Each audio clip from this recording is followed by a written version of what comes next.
बेकाबू हुआ इजराइल, क्या खत्म हो जाएगा यह मुस्लिम देश? इजराइल को बचाने उतरेगा भारत। बड़ी खबर यह है कि इजराइल पर 57 मुस्लिम देशों ने हमला कर दिया है। बंकरों में छुपकर बैठी है इजराइल की जनता। पूरे देश पर कब्जा करने के मिशन पर निकल चुकी है इजरायली सेना। अब तक करीब 3 लाख लोग भाग चुके हैं। अमेरिका भी युद्ध में कूदा है। इजराइल को रोकने की कोशिश रूस और चीन ने की।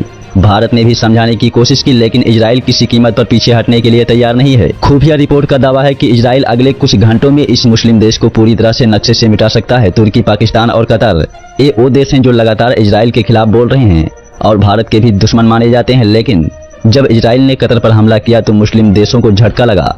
किसी ने सोचा भी नहीं था कि इजराइल ऐसा कदम उठा सकता है। अब आशंका जताई जा रही है कि अगला नंबर तुर्की या पाकिस्तान का हो सकता है। यही वजह है कि इजराइल को रोकने के लिए मुस्लिम देश एकजुट हो गए हैं। OIC की इमरजेंसी मीटिंग दोहा में हुई। इसमें करीब 60 मुस्लिम देश शामिल हुए। फिलिस्तीन को बचाने के लिए इजराइल के खिलाफ संयुक्त बयान जारी किया गया है। 7 देशों ने साफ किया है कि हम मिलकर इजराइल के खिलाफ लड़ाई लड़ेंगे। लेकिन सवाल यह है कि क्या इजराइल को रोकना इतना आसान है? जिन देशों ने इजराइल को रोकने का बीड़ा उठाया है उनमें से कई खुद आर्थिक संकट से जूझ रहे हैं और आतंकियों को समर्थन देने के आरोप भी झेल रहे हैं। इजराइल की सेना लगातार हमले तेज कर रही है। Axios की रिपोर्ट के मुताबिक घंटों चले हवाई हमलों के बाद टैंक गाजा शहर में घुस गए हैं। रिहायशी इमारतें ध्वस्त कर दी गई है। नागरिक शेल्टर्स तक को नुकसान पहुंचा है। कतर, तुर्की और ईरान जैसे देश हमास को समर्थन देते रहे हैं। जब इजराइल को इन बैठकों की जानकारी मिली तो उसने पलटवार कर दिया।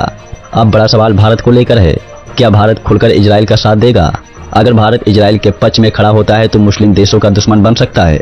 पाकिस्तान, तुर्की और कतर को सबक सिखाने की मंशा भारत की है, लेकिन UAE जैसे देश भारत के करीबी भी हैं। अमेरिका खुलकर इजराइल का साथ दे रहा है। ऐसे में भारत खुलकर नहीं बल्कि अंदरूनी सैन्य मदद दे सकता है। विशेषज्ञों का मानना है कि मोदी सरकार के पास यह मौका है कि इजराइल को प्रॉक्सी बनाकर पाकिस्तान और चीन के खिलाफ रणनीति तैयार करे। रिपोर्ट्स का दावा है कि अब तक करीब 3 लाख लोग पलायन कर चुके हैं, लेकिन अगर सभी मुस्लिम देश मिलकर इजराइल पर अटैक करते हैं तो हालात बदल सकते हैं।